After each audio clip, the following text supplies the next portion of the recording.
نحمده ونصلي ونسلم على رسوله الكريم. أما بعد، فأعوذ بالله من الشيطان الرجيم. بسم الله الرحمن الرحيم. قال الله تبارك وتعالى في شان حبيبه: إن الله وملائكته يصلون على النبي يا أيها الذين آمنوا صلوا عليه وسلموا تسليما. الصلاة والسلام عليك يا سيدي يا رسول الله. الصلاة والسلام عليك يا سيدي يا حبيب الله. الصلاة والسلام عليك يا سيدي يا نبي الله، وعلى آلك وأصحابك يا خاتم النبيين. مولاي صل وسلم دائما أبدا على حبيبك خير الخلق كلهم، فإن من جودك الدنيا وضرتها، ومن علومك علم اللوح والقلم. يا من يشفع عند حضرة طه، اشفع لنا يا أوجه الشفعاء. نظرت إلى بلاد الله جمعا كخردلة على حكم اتصالي، واسع ذنب من بسر سام مدد، قبلہ دی مدد کعبہ ایما مدد. گنج بخش فیض عالم مظہر نور خدا، ناکسارا پیر کامل کاملارا رہنما. اصدق الصادقین سید المتقین، چشم و گوش وزارت پہ لاکھوں سلام. یعنی اس افضل الخلق بعد الرسل، ثانی اثنین ہجرت پہ لاکھوں سلام. مولاي صل وسلم دائما ابدا على حبیبک خیر الخلق کلہم. حمد و صلات کے بعد تمام احباب حضور نبی رحمت صلی اللہ علیہ وسلم کی ذات اقدس پر بآواز بلند درود پاک کا نذرانہ پیش کیجیے. اللہم صل علی سیدنا و مولانا محمد معدن الجود والکرم وآلہ وصحبہ وبارک وسلم. صلاة و سلاما علیک یا سیدی یا رسول اللہ صلی اللہ علیہ وسلم.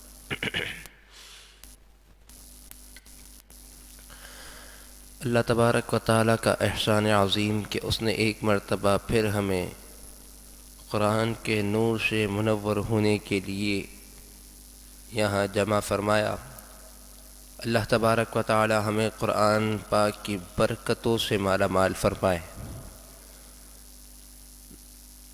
آج کے درس قرآن پاک کا آغاز سورۃ المؤمن کے رکوع نمبر 6 سے ہوگا.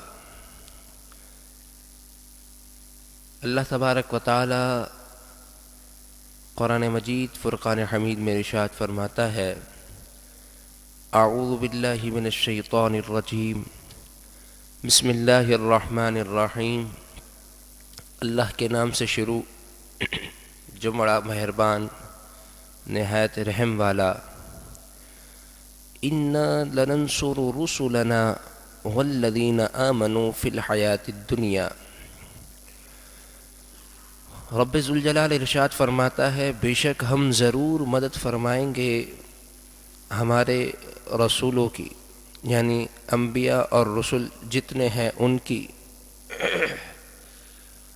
والذین آمنوا، اور وہ لوگ جو ایمان لائے ان نبیوں پر، ان نبیوں کی شریعتوں پر، ان کی مدد کریں گے. فی الحیات الدنیا، دنیا کی زندگی میں بھی. ویوم یقوم الاشہاد، اور جس دن گواہ کھڑے ہوں گے، یعنی محشر کا روز قائم ہوگا، قیامت قائم ہوگی، اس دن بھی ہم اپنے رسولوں اور ان لوگوں کی جو نیک اعمال کیے، جنہوں نے جو ایمان لائے، جنہوں نے نبیوں کا ساتھ دیا، جنہوں نے میری لائی ہوئی شریعت کے مطابق اپنی زندگی کو گزارا، میں ان کی رب ذوالجلال فرماتا ہے کہ میں ان کی مدد کروں گا۔ مدد کافروں کے مقابلے میں رب ذوالجلال فرمائے گا۔ جب جنگیں ہوئیں، کفار اور مسلمان برسر پیکار ہوئے، اللہ تبارک و تعالی نے اس موقع پر بھی مسلمانوں کی مدد فرمائی۔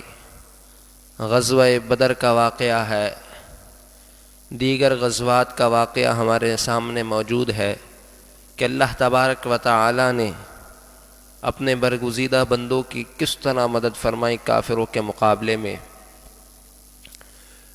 کبھی جب کفار نے اعتراضات کیے تو اللہ تبارک و تعالی نے قرآن پاک میں کئی مقامات پر ان کے اعتراضات کے جواب ارشاد فرمائے۔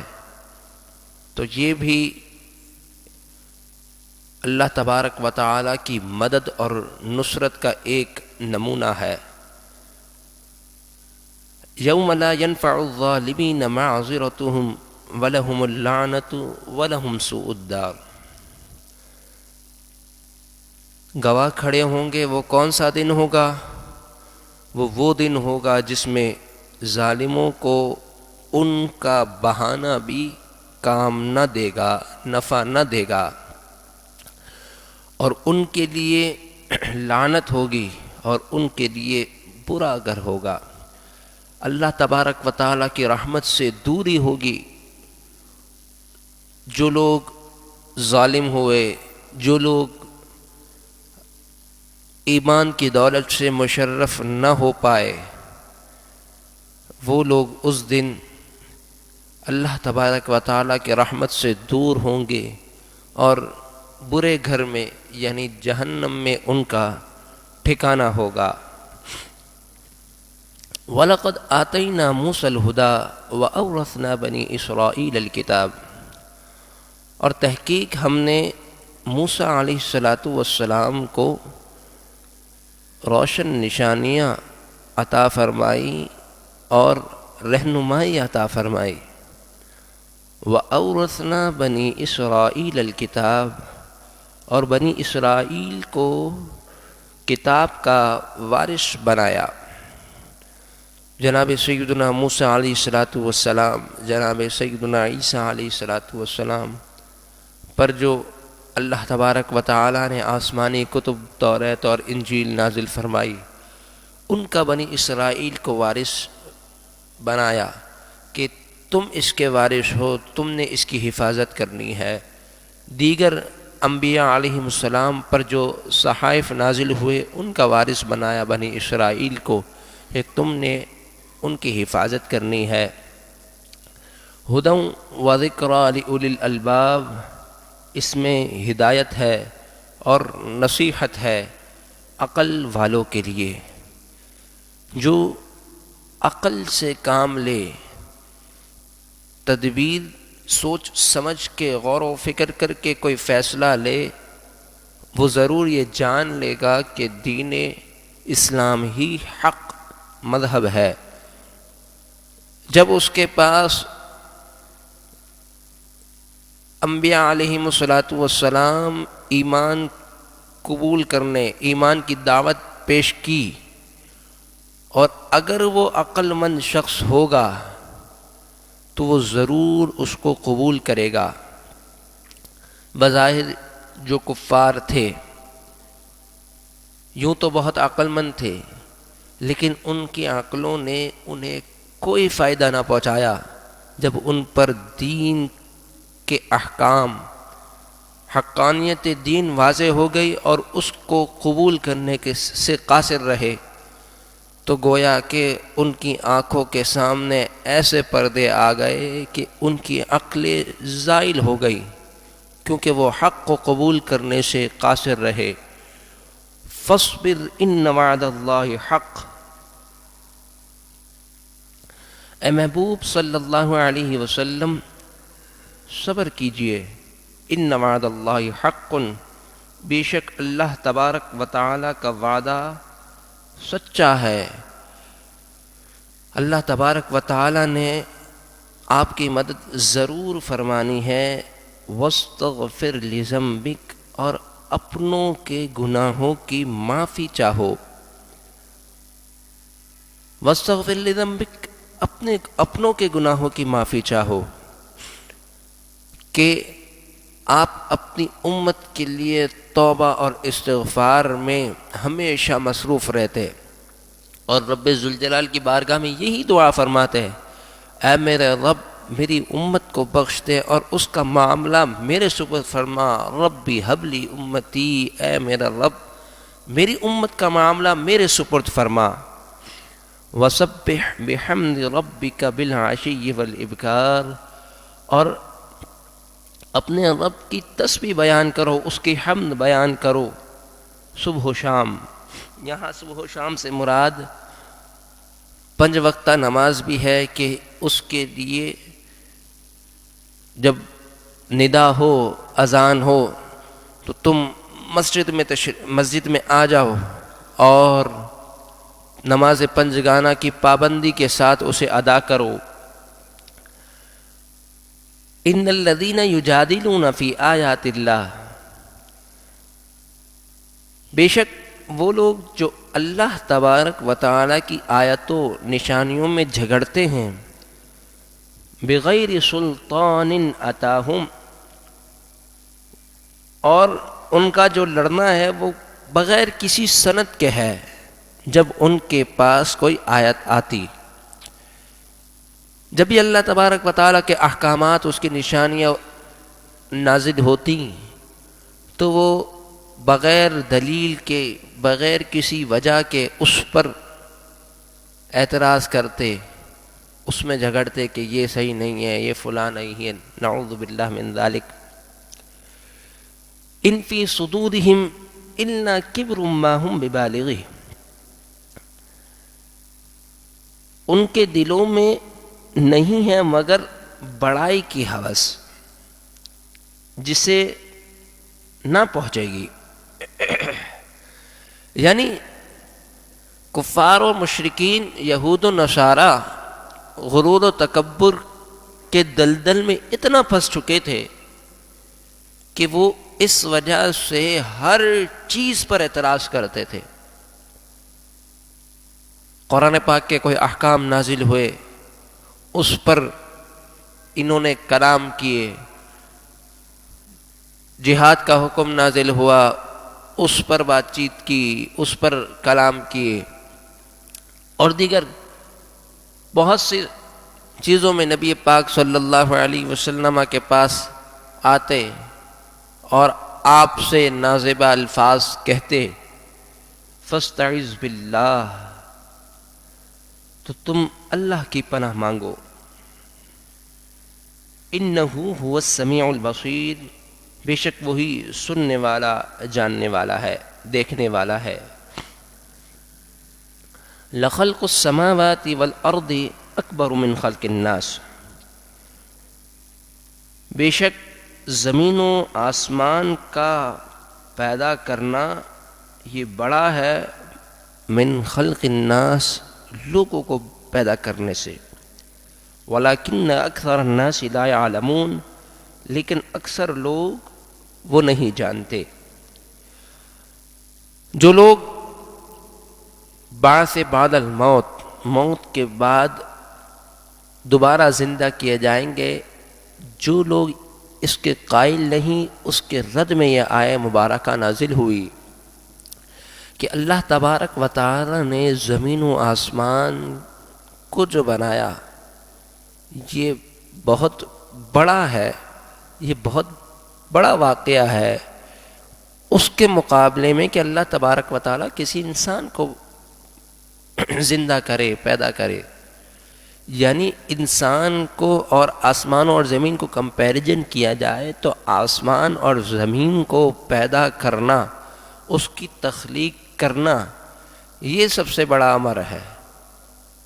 تو تو جب اللہ تبارک و تعالی آسمان اور زمین کو پیدا کرنے پر قادر ہے تو وہ بندے کو دوبارہ اٹھانے پر کیسے قادر نہ ہوگا؟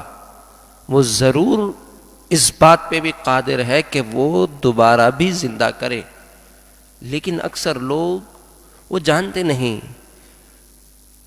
یعنی دین اسلام کی راہ ان پر واضح ہو چکی، اس کے باوجود بھی اس سے روگردانی کرتے ہیں، سمجھنے کی کوشش نہیں کرتے۔ آگے ارشاد فرمایا وَمَا يَسْتَوِي الْأَعْمَى وَالْبَصِيرُ، کیا اندھا اور بینا برابر ہو سکتے ہیں؟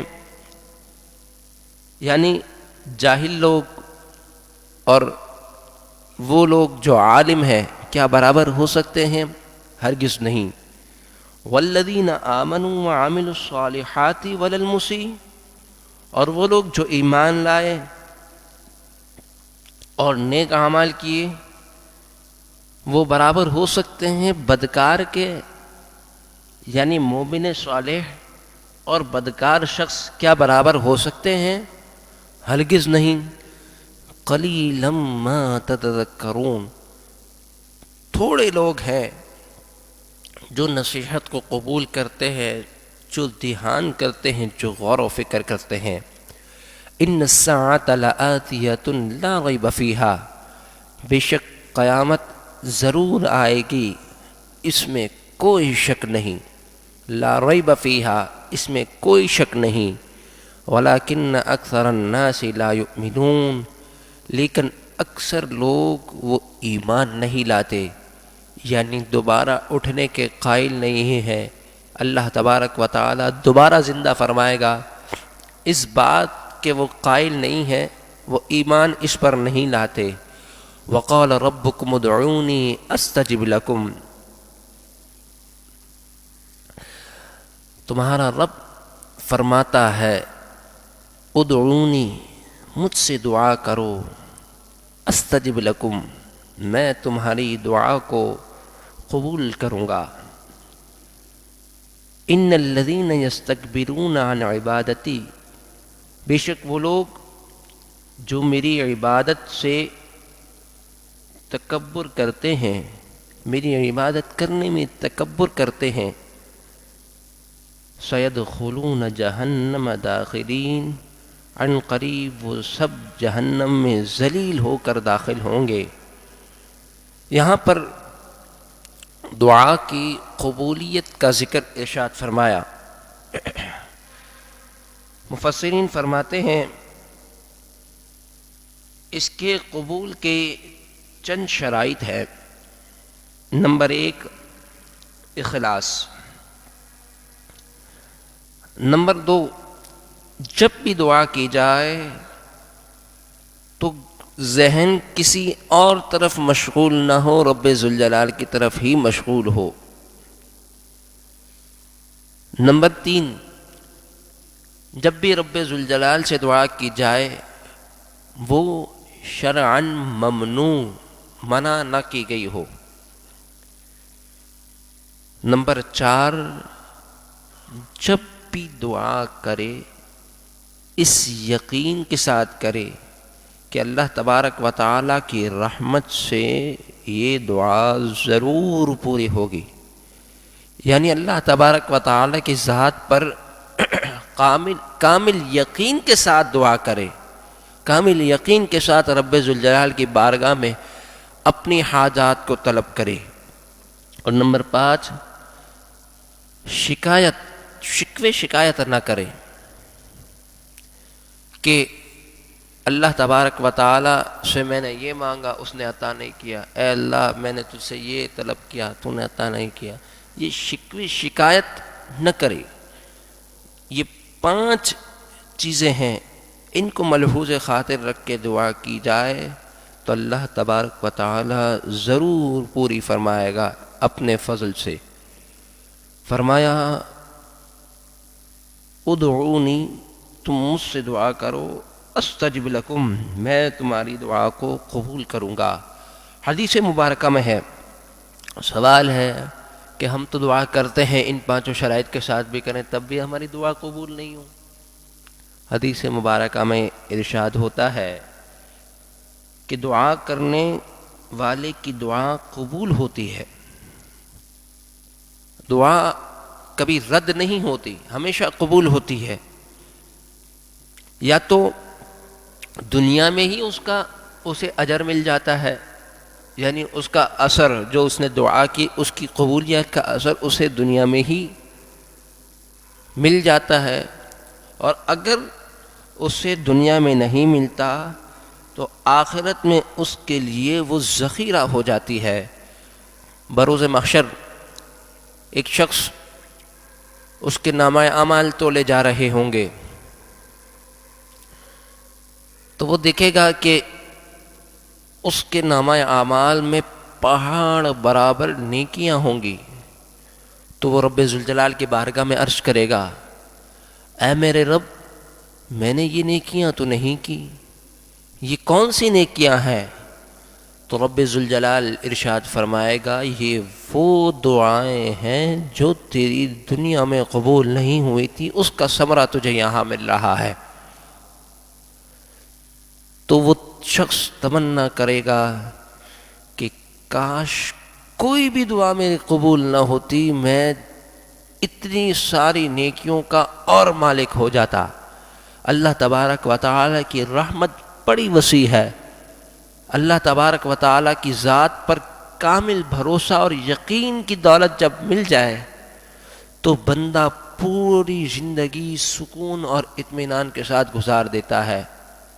اب دیکھیے وہ غریب جو اللہ تبارک و تعالی کی ذات پر بھروسہ کر کے رات کو سوتا ہے کہ اللہ ہی میرا پورا کرے گا کہ کل کا رزق مجھے کہاں سے ملے گا، وہ شخص حد درجے سکون میں ہوگا اس شخص سے کہ جس کے پاس لاکھوں روپے ہوں لیکن اللہ تبارک و تعالی کی ذات پر اسے کامل یقین نہ ہو۔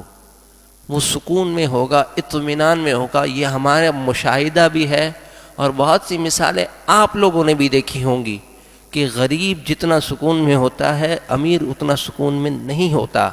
وجہ یہی ہے کہ جو رب ذوالجلال کی ذات پر یقین کامل رکھے اللہ تبارک و تعالی اسے سکون بھی میسر کرتا ہے اور اس کے تمام معاملات کو اپنے سپرد کر لیتا ہے۔ کہ اللہ تبارک و تعالی فرماتا ہے، میں اپنے بندے کے گمان کے مطابق فیصلہ کرتا ہوں اس کے بارے میں، یعنی جو بندہ جیسا گمان رکھے گا وہ پازیٹو سوچے گا، مثبت سوچے گا اور مثبت سوچ کا حامل ہوگا تو اللہ تبارک و تعالی اس کے معاملات میں پازیٹیوٹی ہی عطا فرمائے گا۔ یعنی اپنے رب سے جس طرح بندہ گمان کرے گا رب اسے ویسا عطا فرمائے گا۔ کامل یقین کی دولت ہمیں آ جائے، حاصل ہو جائے تو انشاءاللہ کامیابی ہمارا مقدر ہے۔ درود پاک پڑھیں، اللہم صلی علی سیدنا و مولانا محمد معدن الجود والکرم آلہ وصحبہ وبارک وسلم۔ صلاۃ و سلام علیک یا رسول اللہ۔ اللہ تبارک و تعالی ارشاد فرماتا ہے، اللہ الذی جعل لکم اللیل لتسکنوا فیہ والنہار مبصرا۔ اللہ وہ ذات ہے جس نے تمہارے لیے رات کو بنایا، لتسکنوا فیہا تاکہ تم اس میں آرام پاؤ، والنہار مبصرا اور دن کو جاگنے والا بنایا کہ تم اس میں سکون کے ساتھ معاش کی تلاش میں لگ جاؤ۔ ان اللہ لذو فضل علی الناس، بے شک اللہ تبارک و تعالی اپنے لوگوں پر ضرور فضل فرماتا ہے، ولیکن اکثر الناس لا یشکرون، لیکن بہت سے لوگ وہ شکر ادا نہیں کرتے۔ شکر کی دولت سے مالا مال ہونا بھی ایک عظیم دولت ہے۔ اللہ تبارک و تعالی ارشاد فرماتا ہے کہ اگر تم میرا شکر ادا کرو گے تو میں تمہیں نعمتوں میں مزید اضافہ کر دوں گا۔ ذالکم اللہ ربکم، یہ تمہارا اللہ ہے، ربکم تمہارا رب ہے، خالق کل شیء ہر شے کا پیدا کرنے والا ہے، تخلیق فرمانے والا ہے، لا الہ الا ہو اس کے علاوہ کوئی معبود نہیں، فَأَنَّا تُؤْفَكُونَ تو تم کہاں اوندھے جاتے ہو، کیوں توحید کو چھوڑ کر باطل خداؤں کی پرستش میں لگ گئے ہو۔ كَذَلِكَ يُؤْفَكُ الَّذِينَ كَانُوا بِآيَاتِ اللَّهِ يَجْحَدُونَ یوں ہی اوندھے ہوتے ہیں، یعنی حق سے غافل ہو جاتے ہیں وہ لوگ جو اللہ تبارک و تعالیٰ کی آیتوں کا انکار کرتے ہیں۔ اللہ الذی جعل لکم الارض قرارا اللہ وہ ذات ہے جس نے تمہارے لیے زمین کو ٹھہرا ہوا بنا دیا، والسماء بناء اور آسمان کو چھت، وصورکم واحسن صورکم اس نے تصویر کھینچی انسان کو بنایا، فاحسن صورکم تو سب سے اچھی تصویر، سب سے اچھی تخلیق، سب سے اچھی حیت جو عطا فرمائی وہ انسان کو عطا فرمائی، ورزقکم من الطیبات اور اللہ تبارک و تعالی نے ستھری روزی تمہیں عطا فرمائی، پاکیزہ چیزیں تمہیں عطا فرمائی۔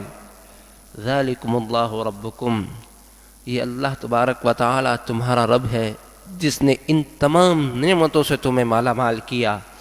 فتبارک اللہ رب العالمین تو بڑی برکت والا ہے اللہ وہ جو تمام جہانوں کا پالنے والا ہے۔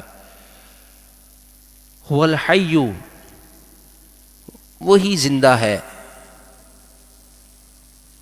تمام دنیا فنا ہو جائے گی، ہر چیز فنا ہو جائے گی، لیکن جو باقی رہے گا تو وہ صرف رب ذوالجلال کی ذات ہے جو باقی رہے گی، اس نے کبھی فنا نہیں ہونا۔ لا الہ الا ہو اس کے سوا کسی کی بندگی نہیں، فادعوہ مخلصین لہ الدین تو تم اسے خالص اسی کے لیے ہو کر اس کی عبادت کرو۔ الحمدللہ رب العالمین تمام خوبیاں سب تعریف اللہ تبارک و تعالیٰ کے لیے جو سارے جہاں کا پالنے والا ہے۔ قل انی نہیت ان اعبد الذین تدعون من دون اللہ اے محبوب آپ ارشاد فرمائیے انی نہیت کہ مجھے منع کیا گیا ہے ان اعبد الذین تدعون من دون اللہ یہ کہ میں اللہ کے سوا کسی اور کی عبادت کروں، کسی اور کو پوجوں، اس کا مجھے حکم نہیں دیا گیا۔ لما جاءنی البینات من ربی جب میرے پاس روشن دلیلیں آ چکی میرے رب کی طرف سے، جب حق مجھ پر واضح ہو گیا تو میں کیوں باطل خداؤں کی پرستش کروں۔ وَأُمِرْتُ أَنْ أُسْلِمَ لِرَبِّ الْعَالَمِينَ اور مجھے حکم دیا گیا یہ کہ میں تمام جہانوں کے پالنے والے کے سامنے گردن جھکاؤں، یعنی گردن جھکانی ہے تو اللہ تبارک و تعالیٰ کے آگے جھکانی ہے، عبادت کے لیے سرو سجود ہونا ہے تو وہ رب ذوالجلال کی بارگاہ میں ہی ہونا ہے۔ هو الذی خلقکم من تراب وہی ذات ہے جس نے تمہیں مٹی سے بنایا، یعنی جناب سیدنا آدم علیہ نبینا علیہ الصلاۃ والسلام کو مٹی سے تخلیق فرمایا، ثم من نطفہ پھر نطفے سے، یعنی جناب سیدنا آدم علیہ نبینا علیہ الصلاۃ والسلام سے نسل کا سلسلہ جاری ہے اور اب تک جاری ہے، ثم من علقہ پھر خون کی پھٹکی سے، ثم یخرجکم طفلا پھر تمہیں نکالا ہے بچے کی حالت میں، یہ وہ تخلیق کا ایک نظام جو رب نے انسان کی پیدائش کے لیے بنایا، اس کا ذکر ہے کہ کس طرح رب ذوالجلال نے تمہیں پیدا کیا، یہ اس کی کیسی عظیم نشانیاں ہیں۔ ثم لتبلغوا اشدکم، پھر تمہیں باقی رکھا اور جوانی تک پہنچایا کہ جس میں تم نے طاقتور ہوئے۔ ثم لتکونوا شیوخا، پھر تمہیں بوڑھا کیا۔ اللہ تبارک و تعالی ماں کے پیٹ میں بچے کی صورت کو بناتا ہے، پھر وہ بچہ جب دنیا میں آتا ہے تو وہ اپنی زندگی گزارتا ہے، پھر کچھ وقت کے بعد وہ جوان ہوتا ہے، اس میں رب ذوالجلال نے اس کو الگ طاقت اور قوت سے نوازا ہوتا ہے، پھر دوبارہ جب اس پر بڑھاپا آتا ہے تو وہ طاقت کم ہونے لگتی ہے۔ وَمِنْكُمْ مَنْ يُتَوَفَّى، اور تم میں سے وہ ہیں جن کو پہلے موت دیتی، بن قبل تم سے پہلے بعض کو موت دی، وَلِتَبْلُغُوا أَجَلًا مُّسَمًّى، کہ تم ایک مقررہ وعدے تک پہنچو، اور یہ جان لو کہ ہر کسی کو موت آنی ہے جب اس کا وقت آ جائے گا۔ کوئی بھی اپنے مقررہ وقت سے زیادہ ایک لمحہ بھی جی نہیں سکتا۔ جب اس کا مقررہ وقت آ جائے گا، رب ذوالجلال کی بارگاہ میں اس نے حاضر ہونا ہے۔ ہاں، یہ ذہن میں ضرور رکھنا ہے کہ اس نے اس دن کے لیے کیا تیاری کی۔ ہم نے آخرت کے لیے، قبر کے لیے کیا تیاری کی؟ کیا نمازوں کا ڈھیر ہمارے پاس موجود ہے؟ کیا ہم نے لاکھوں کروڑوں درود پاک پڑھے ہیں؟ ہم نے کیا تیاری کی ہے؟ ہم نے اگر نمازوں کی پابندی کی بھی تو ہم نے حقوق العباد کی پاسداری نہیں کی، ہم نے لوگوں کو تکلیفیں دیں، پڑوسیوں کو تکلیف دی، اور رشتہ داروں کے ساتھ صلہ رحمی نہیں کی۔ یہ تمام معاملات اگر ہوئے تو قبر و آخرت میں ہماری پکڑ ہو سکتی ہے۔ آج وقت ہے، رب ذوالجلال کی رحمت جوش میں ہے کہ اس سے طلب کر لو آج کے دن، دنیا کی زندگی میں اس سے طلب کر لو کہ اے اللہ مجھے ان تمام رذیل چیزوں سے، جو ایسی چیزیں ہیں کہ جو تیری نافرمانی کا باعث بنتی ہیں، ہمیں تو ان سے محفوظ کر لے، ہمیں اپنے برگزیدہ بندوں میں شامل کر لے۔ جب بندہ ایسی حالت میں رب سے ملے گا تو فرشتے اس کے لیے نورانی رات بن کر آئیں گے، نورانی چہروں میں آئیں گے، اور وہیں سے اس کی بقا کی زندگی کا حسین سفر شروع ہو جائے گا۔ وَلَعَلَّكُمْ تَعْقِلُونَ، اور اس لیے کہ تم سمجھو کہ اللہ تبارک و تعالی ہر چیز پر قادر ہے، تم اس کی ذات پر، اس کی ذات کے احکامات پر، جو اس نے احکامات نازل کیے اس پر عمل پیرا ہو جاؤ، اپنی عقلوں سے غور و فکر کر کے تباہی اور بربادی کو اپنا مقدر نہ بناؤ۔ هو الذی یحیی و یمیت، وہی ذات ہے جو زندہ کرتی ہے اور موت دیتی ہے۔ فَإِذَا قَضَى أَمْرًا، پھر جب کسی حکم کا ارشاد ہوتا ہے، جب اللہ تبارک و تعالی کوئی حکم جاری فرماتا ہے تو بات تو یہی ہے، فَإِنَّمَا يَقُولُ لَهُ كُن فَيَكُونُ، تو وہ کہتا ہے کن، ہو جا، فیکون، تو وہ ہو جاتی ہے۔ جیسے ہی اللہ تبارک و تعالی نے کسی شے کا ارادہ فرمایا تو بس وہ شے ہو جاتی ہے، قائم ہو جاتی ہے، نہ کسی سامان کی ضرورت، نہ کسی چیز کی ضرورت، بس رب ذوالجلال کا کن فرمانا ہے کہ ہو جا، فیکون، تو وہ ہو جاتی ہے۔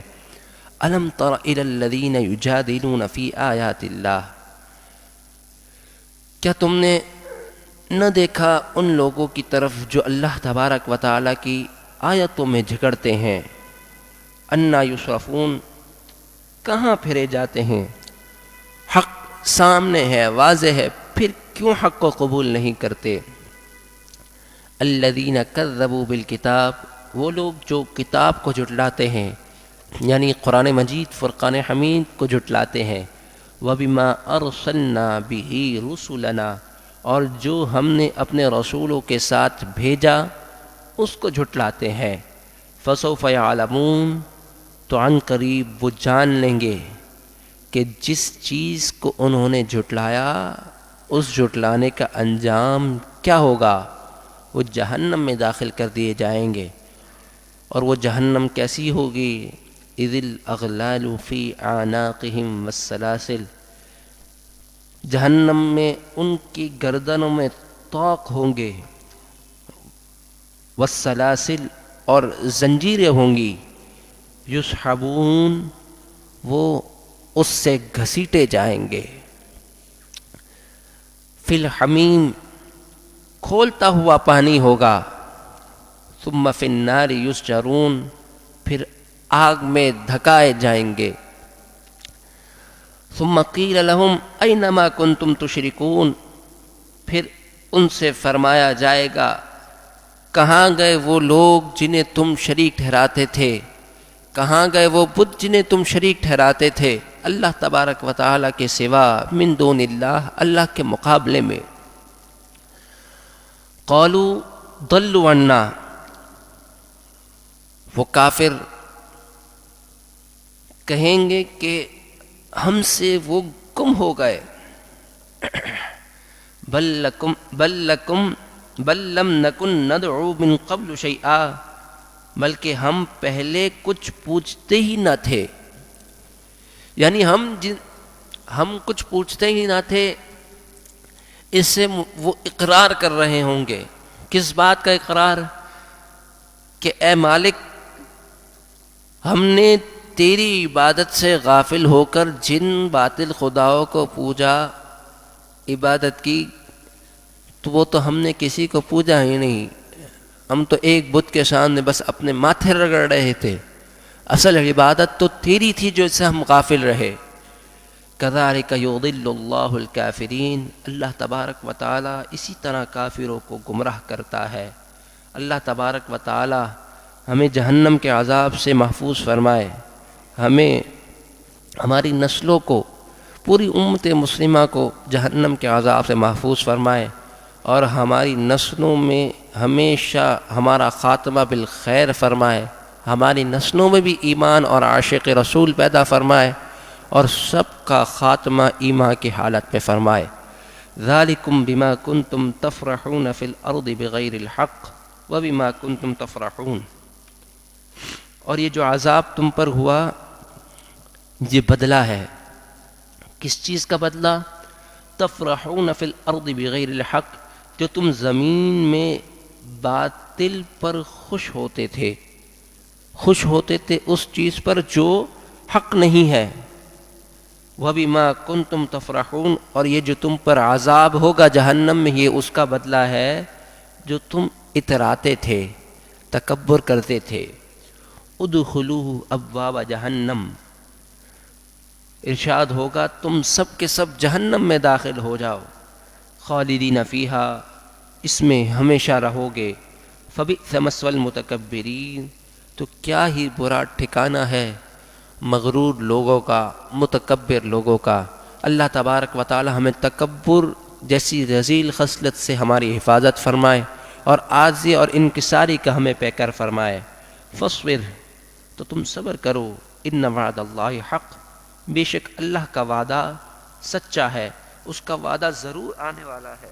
جب قیامت کے دن قیامت قائم ہوگی، روز حشر لگے گا، تو جو رب ذوالجلال کے احکامات پر عمل نہ کیا جس نے، جو کافر رہا وہ اس انجام کو ضرور پہنچے گا جو پیچھے ذکر ہوا۔ فَإِمَّا نُرِيَنَّكَ بَعْضَ الَّذِي نَعِدُهُمْ، کچھ وہ ہیں جس کا انہیں وعدہ دیا گیا، اَوْ نَتَوَفَّيَنَّكَ فَإِلَيْنَا يُرْجَعُونَ، یا ہم تمہیں موت دیں گے اس سے پہلے ان کا انجام نہیں ہوگا۔ فَإِلَيْنَا يُرْجَعُونَ، بہرحال سب نے ہماری طرف ہی لوٹنا ہے۔ یعنی جب تم زندگی میں حیات ہوگے، نبی مکرم صلی اللہ علیہ وسلم سے ارشاد ہوا کہ کچھ کا انجام زندگی میں ہی دکھا دیا جائے گا اور کچھ کا انجام آخرت کے دن ہوگا۔ یعنی جو کفار و یہود ان کا انجام دکھا دیا گیا بدر کے دن، کس طرح کافر خائب و خاسر ہوئے اور کس طرح ان کی لاشیں پڑی رہیں اور کنویں میں ڈال دیے گئے، یہ دنیا کی زندگی میں دکھا دیا گیا کہ کافروں کے ساتھ اس طرح کے عذاب ہوں گے، اور بعض کو آخرت میں یہ عذاب جہنم میں جب داخل کر دیے جائیں گے انہیں دیے جائیں گے۔ وَلَقَدْ أَرْسَلْنَا رُسُلًا مِّن قَبْلِكَ، اور تحقیق بے شک تم سے پہلے کتنے رسول آئے، مِّنْهُمْ مَنْ قَصَصْنَا، کتنوں نے ہمارے احوال بیان فرمایا، علیکا، کتنوں کا احوال ہم نے تم پر بیان فرمایا، وَمِنْهُمْ مَن لَّمْ نَقْصُصْ عَلَيْكَ، اور کسی کا احوال نہ بیان فرمایا۔ یعنی قرآن مجید فرقان حمید میں بعض انبیاء علیہ الصلاۃ کے واقعات صراحتاً بیان فرمائے اور بعض کے صراحتاً تفصیل کے ساتھ ارشاد نہ فرمائے۔ وَمَا كَانَ لِرَسُولٍ أَن يَأْتِيَ بِآيَةٍ إِلَّا بِإِذْنِ اللَّهِ، اور ہم نے کسی رسول کو نہیں بھیجا کوئی نشانی لے کر مگر سب اللہ تبارک و تعالیٰ کے اذن سے، اسی کے حکم سے سب کے سب نشانیاں لے کر حاضر ہوئے۔ اللہ تبارک و تعالیٰ نے نشانیاں اور معجزات تمام انبیاء کو عطا فرمائے، وہ اپنی قوموں میں آتے اور دین کی اشاعت کرتے، لوگ جو راہ راست پر آنا چاہتے وہ ان کی اس تبلیغ کو قبول کرتے اور ایمان کے دائرے میں داخل ہو جاتے، اسلام میں داخل ہو جاتے، اور جن کے قسمت میں ہی کفر ہے تو وہ ان آیتوں میں جھگڑتے تھے اور وہ معاذ اللہ یہ منصوبہ بندی کرتے تھے کہ ہم کسی طرح نبی کو ایذا دیں، ان کو شہید کریں، نعوذ باللہ من ذالک۔ فَإِذَا جَاءَ أَمْرُ اللَّهِ، تو جب اللہ تبارک و تعالیٰ کا حکم آئے گا، قُضِیَ بِالْحَقِّ، فیصلہ فرما دیا جائے گا حق کے ساتھ، وَخَسِرَ هُنَالِكَ الْمُبْطِلُونَ، اور وہاں باطل لوگ نقصان میں ہوں گے۔ یعنی بروز قیامت جو نقصان میں ہوں گے وہ وہی لوگ ہوں گے جو باطل ہوں گے، جو حق پر ہوگا وہ انشاءاللہ تبارک و تعالی اس دن فلاح و کامیابی میں ہوگا۔ درود پاک پڑھیں، اللہم صلی علی سیدنا و مولانا محمد معدن الجود والکرم وآلہ وصحبہ وبارک وسلم۔ صلاۃ و سلام علیک یا رسول اللہ۔ اللہ الذی جعل لکم الانعام، اللہ تبارک و تعالی وہ ذات ہے جس نے تمہارے لیے چوپائے بنائے، لِتَرْكَبُوا مِنْهَا وَمِنْهَا تَأْكُلُونَ، کہ کسی پر تم سوار ہوتے ہو اور کسی کو تم کھاتے ہو۔ اللہ تبارک و تعالی نے بحری جانور بھی ہیں، بری جانور بھی ہیں جو ہمارے کھانے کے لیے مختص کیے، جن کا گوشت ہم پر حلال کیا، گائے ہے، بکری ہے، بھینس ہے، سمندر میں مچھلیاں ہیں، ان کا کھانا ہم پر حلال کیا، اور بعض چوپایوں کو ہماری سواری کے لیے مختص کیا، گھوڑا ہے، دیگر جو سواریاں ہیں جن پر بیٹھ کے ہم ایک جگہ سے دوسری جگہ کا سفر کرتے ہیں۔ وَلَكُمْ فِيهَا مَنَافِعُ، اور ان چوپایوں میں بہت سے منافع ہیں، یعنی دودھ سے تم فائدہ اٹھاتے ہو، ان کی خالوں سے تم فائدہ اٹھاتے ہو۔ وَلِتَبْلُغُوا عَلَيْهَا حَاجَةً فِي صُدُورِكُمْ، اور تم پہنچ جاتے ہو اس کے ذریعے، اس کے سبب اپنی حاجت کو، فی صدورکم، جو تمہارے دلوں میں ہے، یعنی اپنی مرادوں کو پہنچ جاتے ہو۔ ایک جگہ سے دوسری جگہ سفر کرنا ہو تو تم ان چوپایوں کا استعمال کرتے ہو، یا اپنے سامان کو، سامان تجارت ہو یا دیگر کوئی سامان ہو، اس کو تم ایک جگہ سے دوسری جگہ پہنچاتے ہو، جو تمہارے مراد ہیں اس کو تم پورا کرتے ہو ان چوپایوں کے ذریعے۔ وَعَلَيْهَا وَعَلَى الْفُلْكِ تُحْمَلُونَ، اور اس پر اور کشتیوں پر تم سوار ہوتے ہو۔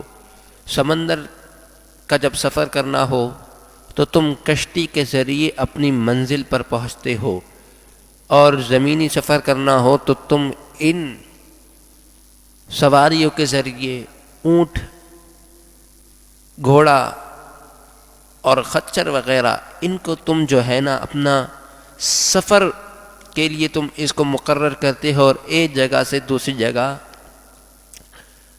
پہنچ جاتے ہو بآسانی۔ یہ چوپایوں کا نفع ہے۔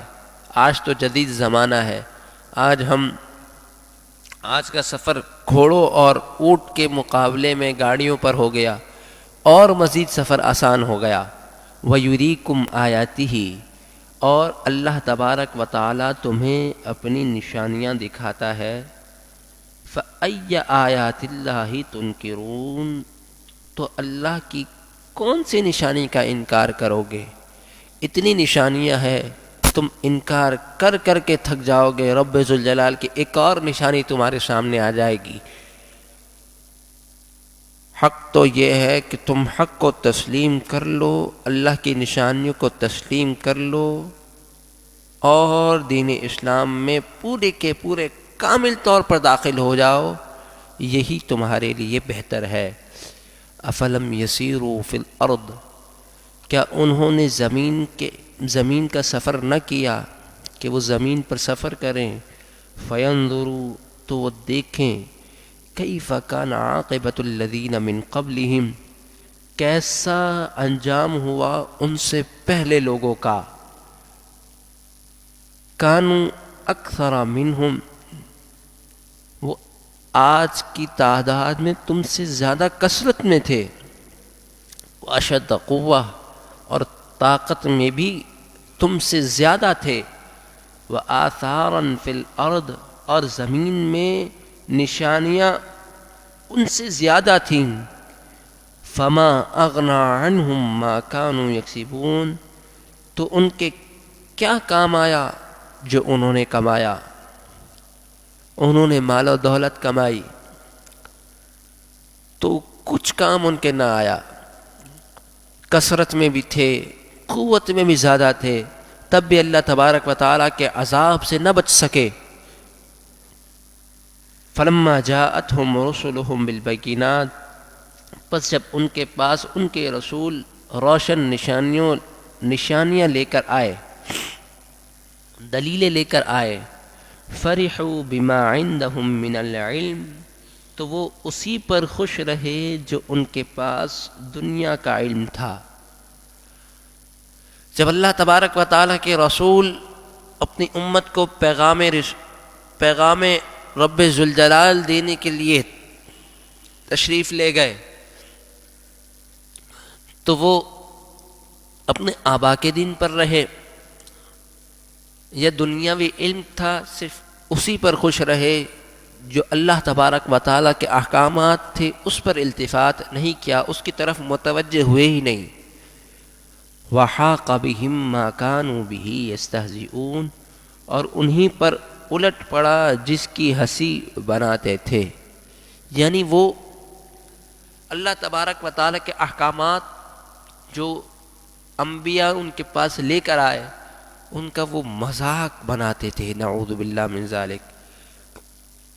تو اللہ تبارک و تعالیٰ نے ارشاد فرمایا اللہ یستہزئ بہم. اللہ تبارک و تعالیٰ ان کی ہنسی مذاق کا ان کو سزا دے گا اور وہ سزا بڑی سخت ہوگی. انبیاء علیہم السلام کی ذات مقدسہ پر استہزاء کرنے والا دنیا میں ہو تو دنیا میں بھی ذلیل و رسوا ہے، جب مر کے مٹی میں چلا جائے گا تب بھی ذلیل و رسوا ہوگا. آخرت میں اسے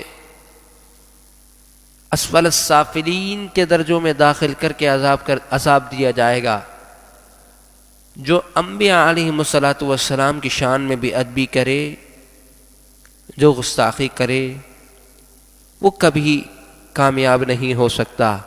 کامیاب اور فلاح اسی کا مقدر ہوگی جو نبی مکرم صلی اللہ علیہ وسلم کی ناموس پر تمام انبیاء علیہم السلام کی ناموس کا پہرے دار ہو، اللہ تبارک و تعالیٰ کے شریعت پر مکمل طور پر عمل کرنے والا ہو.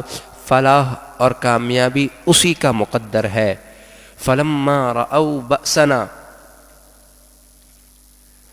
پھر جب انہوں نے اللہ تبارک و تعالیٰ یعنی ہمارا بأسنا ہمارا عذاب یعنی اللہ تبارک و تعالیٰ کا عذاب دیکھا، قالوا آمنا، وہ کہیں گے اے رب ہم ایمان لائے، باللہ تجھ پر، وحدہ اور تیری وحدانیت کا اقرار کرتے ہیں. یعنی جب ان پر عذاب نازل کیا جائے گا تو پھر وہ کہیں گے اے اللہ ہم تجھ پر ایمان لائے. فرعون کا واقعہ ہے، جب موسیٰ علیہ السلام دریا سے پار ہوئے، آپ نے اپنا عصا مبارک دریا پر مارا تو دریا چیرتا ہوا راستہ بنا دیا دریا نے. پھر آپ جناب سیدنا موسیٰ علیہ نبینا علیہ السلام ادھر سے گزر گئے اور آپ کے ساتھ جو ساتھی تھے وہ گزر گئے. پیچھے فرعون کا قافلہ آپ کے تعاقب میں تھا، تو فرعون بھی اسی راستے سے جانے کی اس نے کوشش کی. جیسے ہی وہ سمندر کے اندر وہ اور اس کے حواری داخل ہوئے، سمندر کا پانی جو حضور حضرت سیدنا موسیٰ علیہ نبینا علیہ السلام کے عصا مبارک کے معجزے سے جس نے راستہ دے دیا تھا، پھر وہ دوبارہ اپنے مقام پر آیا. اس وقت فرعون نے کہا میں ایمان لاتا ہوں، میں ایمان لاتا ہوں. تو ارشاد ہوا اب تیرے ایمان لانے کا کوئی فائدہ نہیں، کیونکہ جب اس نے موت کو دیکھ لیا پھر جو شخص ایمان لائے اس کا ایمان قابل قبول نہیں. جو مرنے سے پہلے آخری وقتوں میں بھی ایمان لے آئے لیکن موت اس کے سامنے نہ ہو، یعنی اسے یہ اندازہ ہو جائے کہ اب تو میری 2-4 دن کی زندگی باقی ہے یا ہفتے کی زندگی باقی ہے، مہینے کی یا سال کی زندگی باقی ہے، اندازے کے مطابق ہو، یقین نہیں ہو، اور پھر بھی وہ ایمان لائے، اس کا ایمان قبول کیا جائے گا. وہ اللہ تبارک و تعالیٰ کی رحمت سے داخل جنت ہوگا، لیکن اس شخص کا ایمان ہرگز قبول نہیں کیا جائے گا جو مرتے وقت جب اپنی موت کو دیکھ لے پھر ایمان لائے. فلما رأوا بأسنا، جب وہ دیکھیں گے عذاب کو، قالوا وہ کہیں گے آمنا ہم ایمان لائے، باللہ اللہ پر، وحدہ اور وہ اکیلا ہے، وَكَفَرْنَا بِمَا كُنَّا بِهِ مُشْرِكِينَ اور جو لوگ اس کے ساتھ شریک ٹھہراتے ہیں ہم ان کا انکار کرتے ہیں. پہلے خود ایسے تھے کہ اللہ تبارک و تعالیٰ کے ساتھ شرکا بناتے تھے، جب عذاب نازل ہوا تو پھر کہیں گے کہ ہم ان سب کے انکار کرتے ہیں، جو اللہ تبارک و تعالیٰ کے ساتھ شریک ٹھہراتے ہیں، فَلَمْ يَكُ يَنْفَعُهُمْ ایمانُہم، تو ان کے ایمان نے انہیں کوئی نفع نہ دیا۔ جب عذاب ان پر آ گیا تو یہ کہنا کہ ہم ایمان لائے، تو یہ ایمان لانا کوئی نفع نہ دے گا انہیں۔ لما رأوا بأسنا، کہ جب انہوں نے ہمارے عذاب کو دیکھ لیا، سنت اللہ التی قد خلت فی عبادہ، یہ اللہ تبارک و تعالیٰ کا دستور ہے، سنت ہے جو اس نے اس کے بندوں میں گزر چکا۔ یعنی اللہ تبارک و تعالیٰ کے دستور ہے کہ وہ شخص جو اللہ کے رسولوں کو جھٹلاتا ہے، عذاب اس پر نازل کیا جاتا ہے، اس پر عذاب نازل ہوگا۔ جو ان پر ایمان لے آئے گا وہ سکون میں ہوگا، اطمینان میں ہوگا، خوشی میں ہوگا۔ یہ اللہ تبارک و تعالیٰ کا دستور ہے۔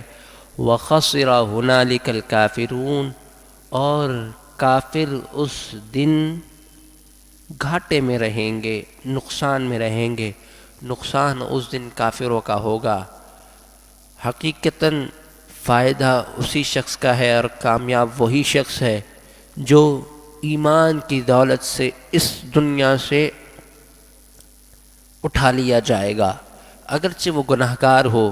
گناہگار ہے، اللہ تبارک و تعالیٰ کے محبوب صلی اللہ علیہ وسلم کی ذات مقدسہ، اللہ تبارک و تعالیٰ کی رحمت سے امید ہے کہ اللہ تبارک و تعالیٰ ہماری ان گناہوں پر پکڑ نہیں فرمائے گا، ہمیں بلا حساب داخل جنت فرمائے گا۔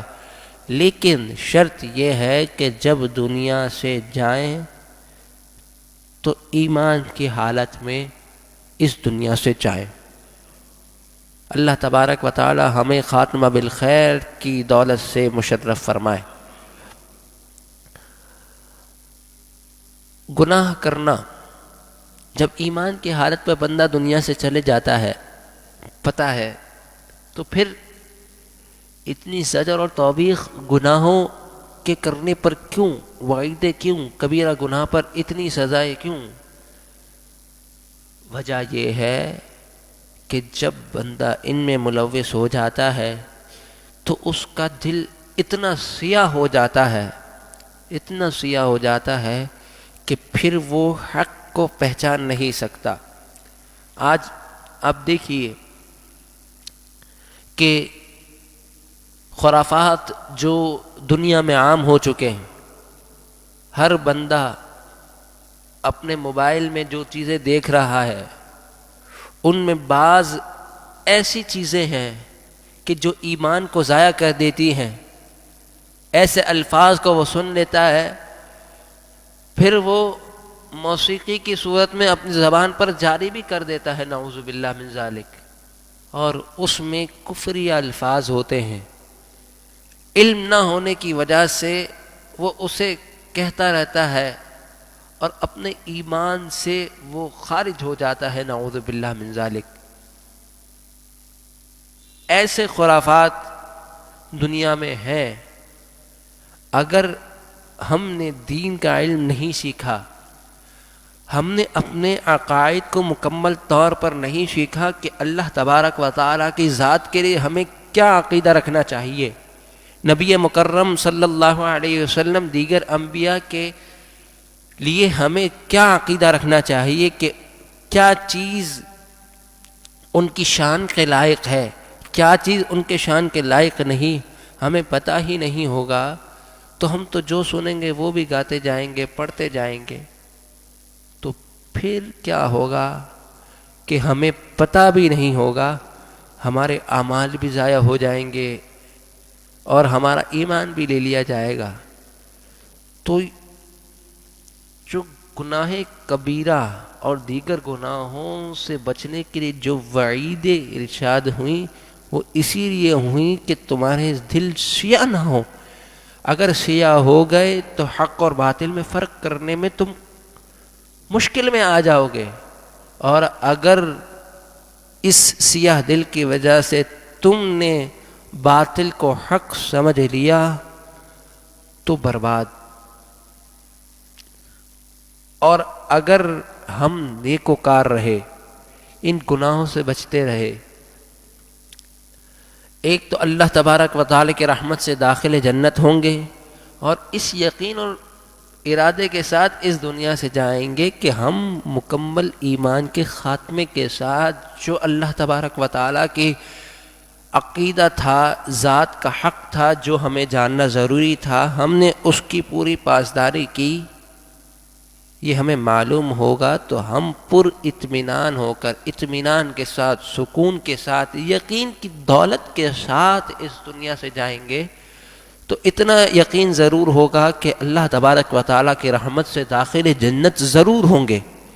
حضور صلی اللہ علیہ وسلم کی شفاعت ہمارے حق میں ضرور قبول کی جائے گی جب ایمان کی دولت سے مشرف ہو کر اس دنیا سے جائیں.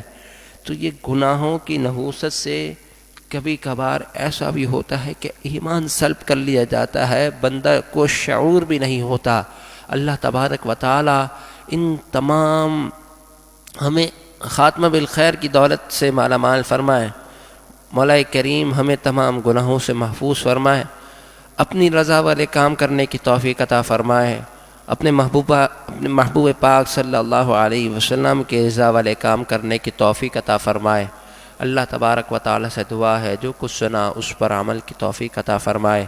وآخر دعوایا ان الحمد للہ رب العالمین. صلاۃ والسلام علیہ